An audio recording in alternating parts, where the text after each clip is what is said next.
Whenever you're ready to start a crochet project, or when you're first getting into crochet, a big question that people have is which hook is right for me? And the answer is the one that's right for you.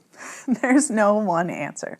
And there's lots of different kinds of hooks to choose from teeny, teeny, tiny hooks for thread crochet, all the way up to enormous hooks for making rugs. So let me go over some of the details that you'll want to consider when you are figuring out which hooks might be right for you or just for the project that you're working on.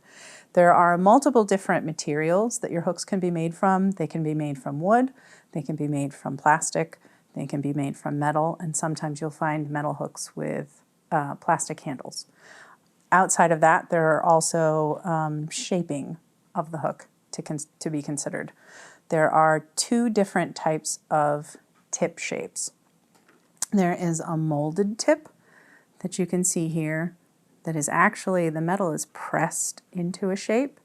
So it has a really streamlined look and a really pointy tip. And where the actual hook happens, where it sort of goes back up into the tip there, that's called the throat of the hook.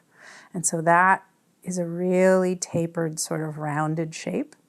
And then there is, it's called a cutthroat, which I always think of them as pirate hooks, they're cutthroats. So you can see here where it's almost more that it's been cut out of that shape. And these tend to have less of a tapered tip. They tend to be a little bit more blunt.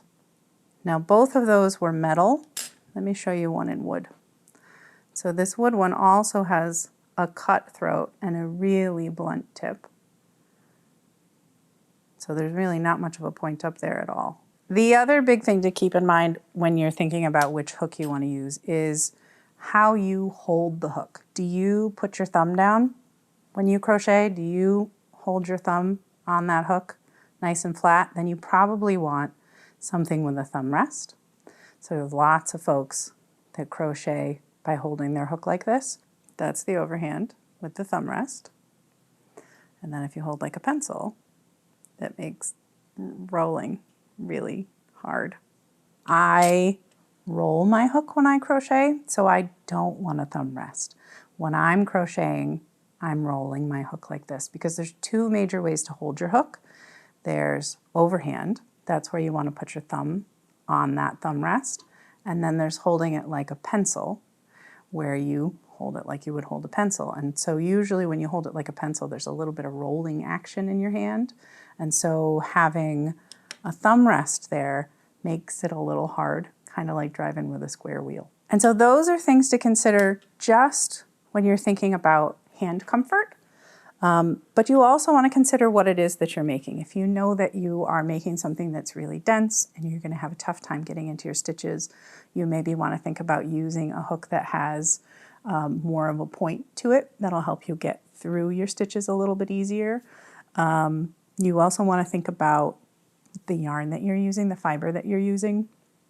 Sometimes when you're using an acrylic yarn and a plastic hook, those two materials tend to squeak against each other, and so that might not be a pleasant sensation. So you might want to switch to a wooden hook or a metal hook.